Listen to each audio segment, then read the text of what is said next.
So carrying on having a look at goodness of fit, we're now going to have a look at the rectangular and uniform, sorry about that, the rectangular and uniform models. So the rectangular one is for when we have continuous data, and the uniform one is going to be for when we have discrete data.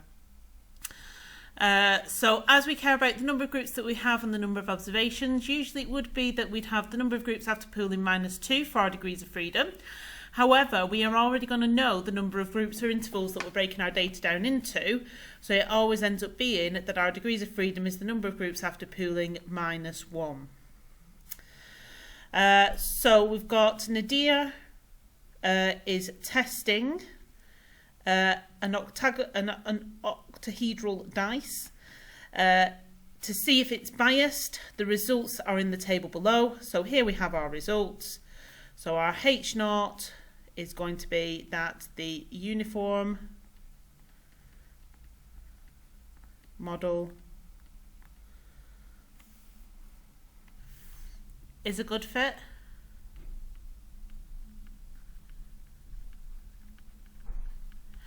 And H1 is the uniform model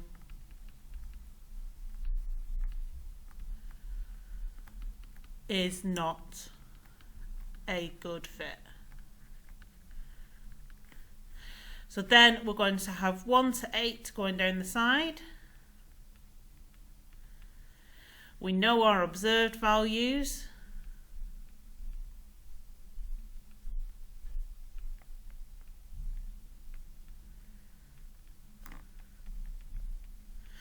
And then for the expected values, well, if we're wanting it to be a fair dice, then we want it so that all the outcomes are equally likely to happen. So we need to find our total number of observations, which is 7, plus 10, plus 11, plus 9, plus 12, plus 10, plus 14, plus 7.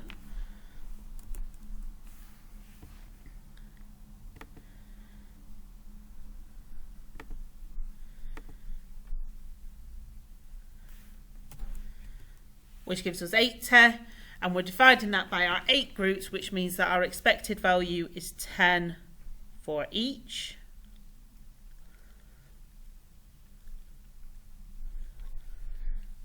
Then in the stat part of our calculator, we put our observed values into list 1.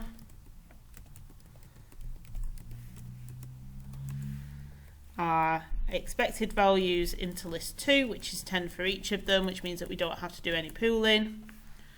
Then we're going into test, chi, goodness of fit. The degrees of freedom is the number of groups after pooling, which is 8, minus 1, which gives us 7, which gives us a chi-squared value of 4. Then we're not given the significance level, so we're going to be using 5%. So on page 20, we're looking down from 0.95, across from 7, which gives us 14.067.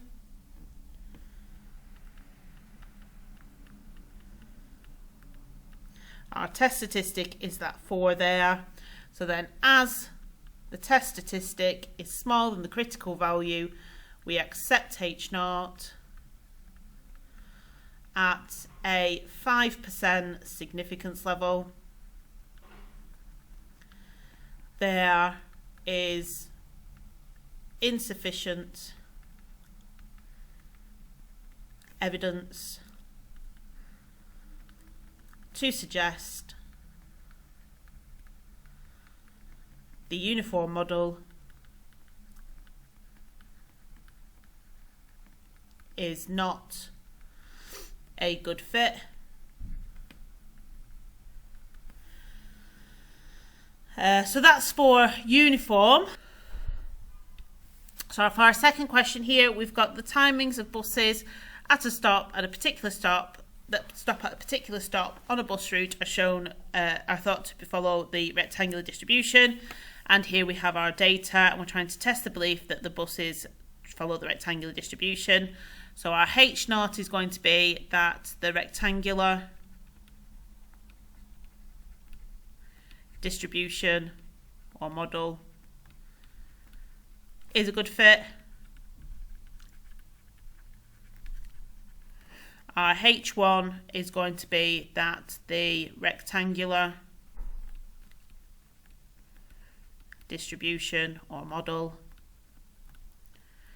is not a good fit.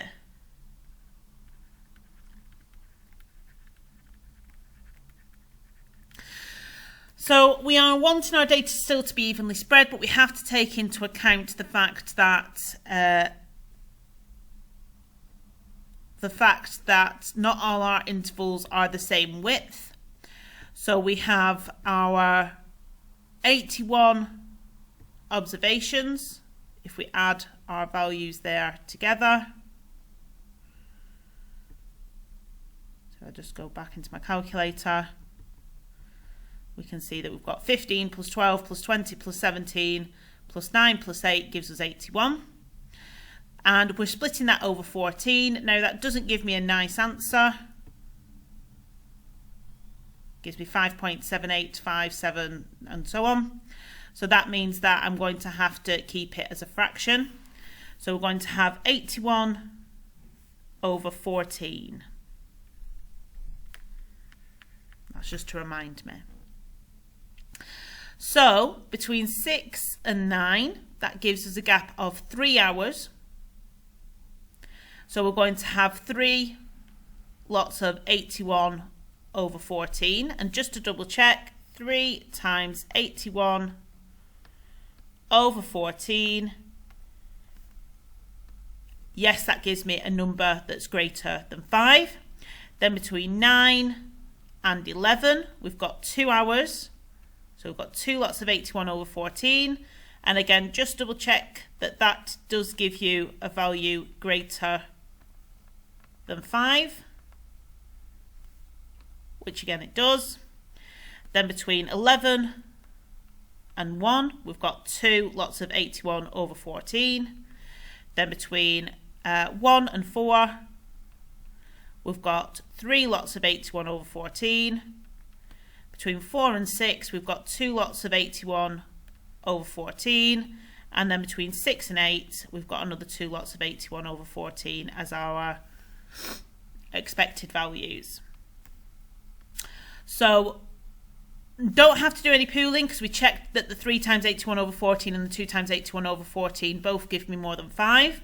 So then in my calculator, observe values into list 1, which is 15, 12, 20, 17, 9 and 8.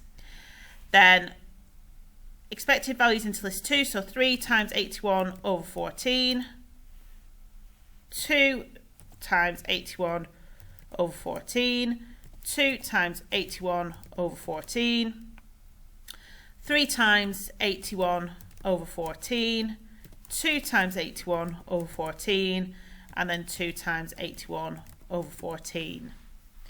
So we're going into test, chi, goodness of fit. The degrees of freedom is going to be the number of groups after pooling, which is 1, 2, 3, 4, 5, 6, minus 1, which gives us 5, which gives us a chi-squared value of 8.16. Got 10% significance level, so we're looking down from 0.9 and across from 5, which gives us a critical value of 9.236.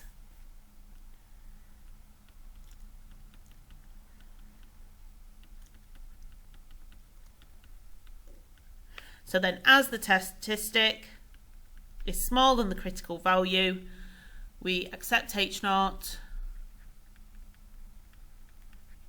at a 10% significance level.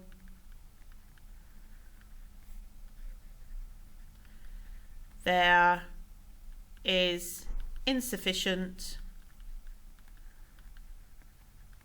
evidence to suggest the rectangular distribution or model is not a good fit.